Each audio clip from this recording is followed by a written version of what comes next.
வணக்கம் மக்களே. இப்போ நேற்று கரூர்ல நம்ம முதல்வர் ஐயா விஜய் சார் பா பயங்கர பட்டாசு தான். ஸ்பீச் செம்ம அப்படின்னு சொல்லலாம்.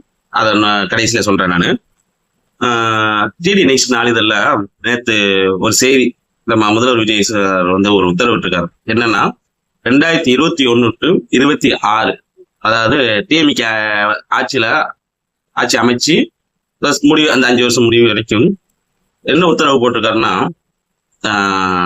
இந்த 5 வருஷத்துல என்னென்ன நடந்திருக்குது, என்ன மாதிரி செலவழிச்சிருக்காங்க, கவர்மெண்ட் எப்படி நடந்துச்சு அப்படிங்கிற ஒரு விஷயத்த உத்தரவிட்டிருக்காங்க. அது சரி செய்ய, அது என்ன மாதிரி ஒரு ரிசல்ட் கொடுக்குது அப்படிங்கிறதுக்காண்டி அதை அந்த 5 வருஷத்துல பார்க்க சொல்லி உத்தரவிட்டு சொல்லிட்டாங்க. நல்ல விஷயம். எதுக்கு நல்ல விஷயம்னா, டிஎம்கே கவர்மெண்ட் என்னென்ன பண்ணிருக்கு அப்படிங்கிறது ஒரு வருஷம் வந்திருக்கும். ரைட், அது எப்படிங்கிறத பார்ப்போம். அடுத்து நம்ம பத்திரப்பதிவுத்துறை அமைச்சர் லோகேஷ் இருக்காங்களா, அவங்களுடைய அந்த ஆன்லைன் பத்திரப்பதிவு வந்து சூப்பர், நல்லா பண்றாங்க.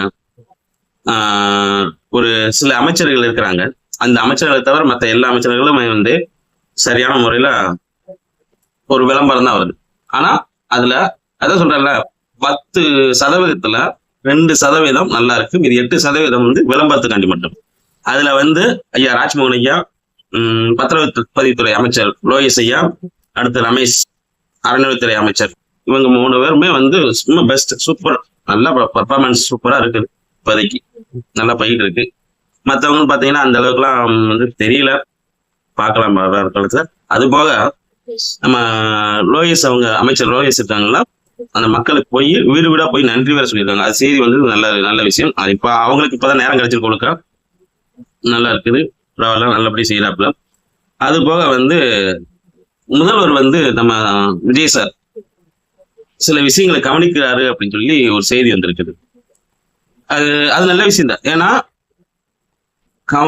கவனிக்கப்படுகிறாரு அப்படின்னா, இங்க அவங்க கட்சியினரே வந்து கட்சி தொண்டர்களும் அவங்களுடைய எம்எல்ஏக்களும் அமைச்சர்களும்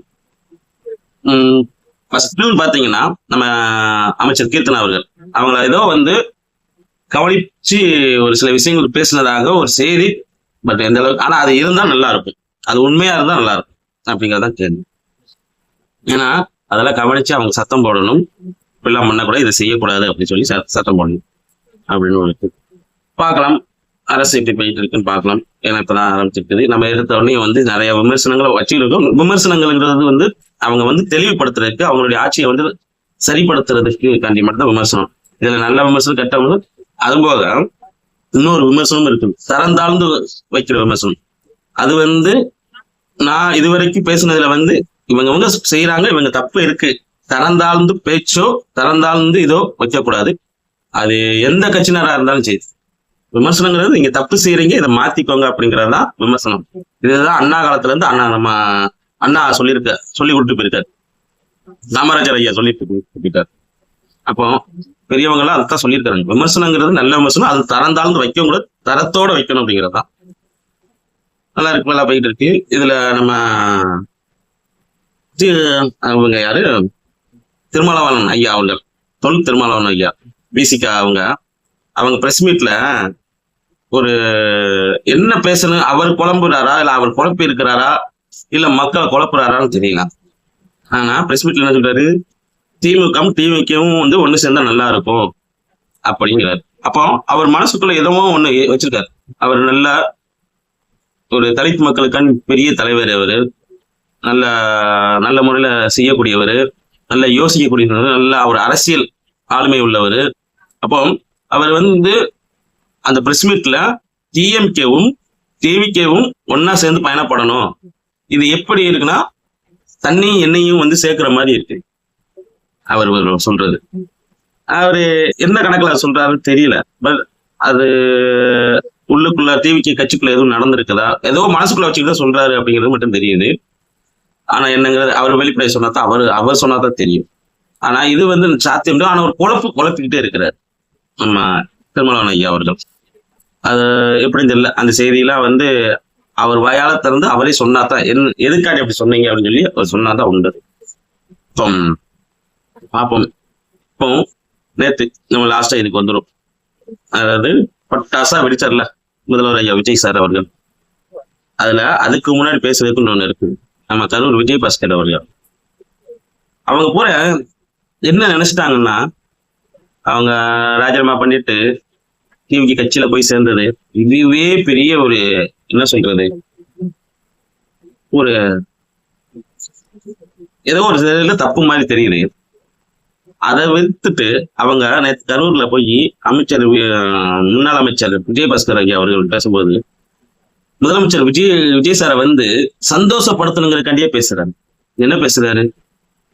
நான் அந்த மாதிரி குழந்தைகிட்ட பேசினேன், தாத்தா அந்த மாதிரி டிவிக்கு கட்சியில போய் சேர்ந்த மாதிரி சேர்ந்துருக்கீங்க, எங்க கட்சிக்கு வந்துட்டீங்க. அப்போ அவரும் வந்து இது கடைசியில எந்த இடத்துல போய் சேருதுன்னு பாத்தீங்கன்னா குழந்தைகிட்ட, கடைசியில குழந்தைகிட்ட தான் போய் சேருது. இது நல்ல போக்கா அப்படின்னா கிடையாது, கண்டிப்பா கிடையாது. அவர் விஜயபாஸ்கர் ஐயா அவர்கள் வந்து பேசும்போது பாத்தீங்கன்னா விஜய் சாரை சந்தோஷப்படுத்தல, விஜய் சாரை வந்து ஒரு கிரீடத்தை தூக்கி வச்சு விஜய் சாருக்கு ஐஸ் வைக்கிறத மாதிரி தான் இருக்கு. எப்படி ஒரு பெரிய ஆளுமை ஒரு ஆள் தந்து நமக்கு வந்து ஆதாயம் வேணுமோ அவங்கள வந்து புகழ்ந்து தள்ளுவோம்ல, அந்த மாதிரிதான் ஒரே புகழ்ச்சி விஜய் சார்ட்ட போட்டோ எடுத்துட்டும் அந்த சினிமா மோகம் எங்கிட்டலாம் கொண்டு போய் விட்டுருக்குது. சினிமாவை வந்து பாக்குறதே இல்லாம ஒரு முன்னாள் அமைச்சர் ஏடிஎம்கேல இருந்தவங்க, நம்ம அம்மா காலத்துல இருந்து இருந்திருக்காங்க, அவங்கள இவ்வளவு தூரத்துக்கு பேச வச்சிருக்குன்னா அது கொஞ்சம் வருத்தத்துக்குரியதா. சரி, என்ன செய்ய, அது வேற வழி இல்லை, அப்படித்தான் போயிட்டு இருக்குது. அடுத்து நம்ம விஜய் சாருக்கு வருவோம். தமிழக முதல்வர் அவர் சொல்றதுக்கு முன்னாடி இன்னொன்னு சொல்லிடுறாங்க. இந்த ஹார்லிக்ஸ் விளம்பரம், ஆச்சி மசாலா விளம்பரம், சக்தி மசாலா விளம்பரம், இந்த சில ப்ராடக்ட்டுகள் இருக்கு. அந்த ப்ராடக்ட் பூரா வந்து இப்பவும் விளம்பரப்படுத்திட்டே இருப்பாங்க. அவங்க ஏன் அவங்களுடைய ப்ராடக்ட் ஹார்லிக்ஸ், ஆச்சி மசாலா இவங்கெல்லாம் வந்து உலகமெங்கும் போய் சேர்ந்துருச்சு அவங்களோட ப்ராடக்ட். ஆனா இப்பவும் டிவில, யூடியூப்ல நிறைய இடங்கள்ல வந்து விளம்பரப்படுத்திக்கிட்டே இருக்காங்க. எதுக்குன்னா திரும்ப திரும்ப திரும்ப திரும்ப மக்கள் மனசுல வந்து அதை பதிய வச்சுக்கிட்டே இருப்பாங்க. நல்லபடியா போயிருச்சு மக்கள்கிட்ட. போனாலுமே அவங்களுடைய எண்ணம் என்னன்னா திரும்பவும் அந்த இடத்துல வந்து அவங்களோட ப்ராடக்டை பதிய வைக்கிறது. இது எதுக்கு இந்த காரணத்தை நான் சொல்றேன்னா, நேற்று தமிழக முதல்வர் விஜய் சார் பேசினது அதேதான். என்ன பேசிட்டாருன்னா, மறுபடியும் டிஎம்கே போலீஸ் இப்படி செஞ்சாங்க. இது எல்லாத்துக்கும் அவர் கரூர் போறான்னு சொன்னது எல்லாத்துக்குமே இதுல நம்ம அண்ணன் சாட்டத்துறைமுறை அண்ணன் வந்து முதல் நாளே ஒரு வீடியோ போட்டார். இந்த வீடியோல அவர் என்ன சொல்லியிருப்பாருன்னா, அவர் இதைத்தான் போய் பேச போறாரு, முன்ன கட்டி டிஎம்கேல தான் போய் பேச போறாரு, கரூர் மக்களுக்காண்டி போய் பேச மாட்டாரு, அந்த இறந்த இழப்புக்காண்டி போய் அதுக்குண்டான விஷயத்த பேச மாட்டாரு அப்படின்னு அவர் சொல்லியிருப்பாரு. அவரும் அதே மாதிரிதான். அவர் வந்து என்னன்னா அவர் எழுதி கொடுத்தது, எழுதி வச்சதை மட்டும்தான் பேசுறாரு. அப்போ அந்த இடத்துல இன்னொன்னு பதிவு பண்றாரு நம்ம முதல்வர் ஐயா விஜய் சார். என்னன்னா இடைத்தேர்தல் வருது, அதுல நல்லா வச்சு செய்யணும் ஒரு சிம்பிள் ஆக்ஷனோட பண்றாரு. அப்போ அவரு அந்த இடைத்தேர்தலையும் மனசுல வச்சுக்கிட்டு தான். ஏன்னா விஜய் சார் வந்து எப்பவுமே வந்து பிரஸ் மீட்ல இருந்து இடையில ஏற்றணுமோ எதுவுமே யார்ட்டையும் பேசுறது கிடையாது. மாசத்துல ஒரு நாள் இதுக்கு முன்னாடி ஒரு வீடியோ சொல்லியிருப்பார். எப்பவுமே வந்து அவருடைய பேச்சு ஒண்ணு, அவர் பேசுறத நம்ம கேட்டுக்கணும், நம்ம பேசுறத அவர் கேட்க மாட்டார். இவ்வளவுதான். இது எங்கன்னா நம்ம டெல்லியில மோடி ஐயா பண்றதுதான். நம்ம பத்திரிக்கையாளர் மணி ஐயா சொல்லுவார், மங்கி பார்த்தடின்னு சொல்லி. அதே மாதிரிதான் அவர் வந்து செய்யற பூரா அவர் பேசுறத ஒரு மாசத்துக்கு ஒருக்க 2 மாசத்துக்கு ஒருக்க தரிசனம் கொடுப்பார். தரிசனம் கொடுத்து அவர்கிட்ட பேசுவார், ஒரு 10-15 நிமிஷம் பேசுவார். அதை நம்ம கேட்டுக்கணும் அப்படிங்கிறது மாதிரிதான். இது எப்படின்னா இருக்குது. மறுபடியும் எதுக்குன்னா இந்த 50 நாள் 55 நாள் ஆட்சி போயிட்டு இருக்கும் போது மறுபடியும் டிஎம்கே வந்து அந்த கரூர் விஷயத்தை இழுத்து போலீஸ் இந்த மாதிரி என்ன கூட்டு போனாங்க, அவங்க நிறுத்தி இருக்கலாம் அப்படின்னு சொல்லி அந்த இடத்துல டிஎம்கே கொண்டு வந்து அந்த இடத்துல மறுபடியும் இடைத்தேர்தலுக்கு அவர் அதைத்தான் அப்படியே சுழற்சி அப்படி அந்த வார்த்தையில கொண்டு வர்றாரு. இடைத்தேர்தலுக்கு நீங்க ஓட்டு போடணும். அப்போ அந்த இடத்துல வந்து டிஎம்கே வந்து முன்னாடி அவருடைய பதிவை எதிரிய உறுதி பண்றாரு. அப்போ இந்த இடைத்தேர்தலுக்காண்டி அவர் வந்து பேசுறது அதுதான். இது வேற என்ன மாற்றம் இருக்குது? ஒரு மாற்றம் இல்லை. அந்த கரூர் மக்களுக்காண்டி, 2வது அங்க இறந்த மக்களுக்காண்டி அரசு வேலை. ஏற்கனவே வந்து விஜய் சார் வந்து 20 லட்ச ரூபா கொடுத்திருக்காரு, கவர்மெண்ட் 10 லட்ச ரூபா கொடுத்திருக்குது, பிளஸ் அரசாங்க வேலை. இப்போ இவர் முதலமைச்சரா இல்லைன்னா அந்த அரசாங்க வேலை கொடுக்க முடியுமா? நிறைய பேர் கேள்வி கேட்கிறாங்க. இதனால என்ன தப்பு இருக்குது? இதுக்கு முன்னாடி உள்ள ஆட்சியில கேட்டீங்களா? நான் அந்த பதிவுல இருந்து கூட என் கமாண்ட் ஒன்று சொல்லியிருந்தாங்க, நேற்று பார்த்த பதிவுல என்ன சொல்லியிருந்தாங்கன்னா, இதுக்கு முன்னால உள்ள ஆட்சியில கொடுத்தாங்களா, இங்க கொடுக்குறாங்கல்ல அப்படி. அவங்ககிட்டயே நான் அந்த கேள்வி கேட்கிறேன். என்னன்னா, பணியோட கேட்கிறேன். அந்த கேள்வி கேட்ட ஒரு பிரதர்கிட்ட என்னன்னா, இதுக்கு முன்னாடி ஆட்சியில கொடுத்தீங்க, இந்த கரூர் மக்களுக்கு மட்டும் அரசாங்க வேலை கொடுத்தீங்களா? நீங்க விக்கிரவாண்டி மாநாடுல இருந்து அடுத்தடுத்து மாநாடுல இருந்து எவ்வளவு உயிர் பெற்று அவங்களையும் கூப்பிட்டு வச்சு அரசாங்க வேலை கொடுத்தீங்கன்னா, இந்த கேள்வி உங்ககிட்ட என்கிட்ட கேள்வி கேட்டாங்க கமான்ல. அவங்ககிட்ட நான் சொல்றேன், அவங்களுக்கு சேர்த்து கொடுக்க வேண்டிய நீங்க மத்த முன்னாடி உள்ள அரசுக்கு கேட்டீங்களான்னு கேள்வி கேட்டீங்களா, அதுக்கு இந்த பதில்.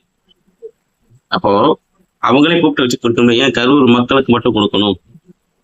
இதுல எத்தனை இளைஞர்கள் வந்து டிஎம்சி பதிவு பண்ணி எத்தனை லட்சக்கணக்கான மாணவர்கள் இருக்கிறாங்க.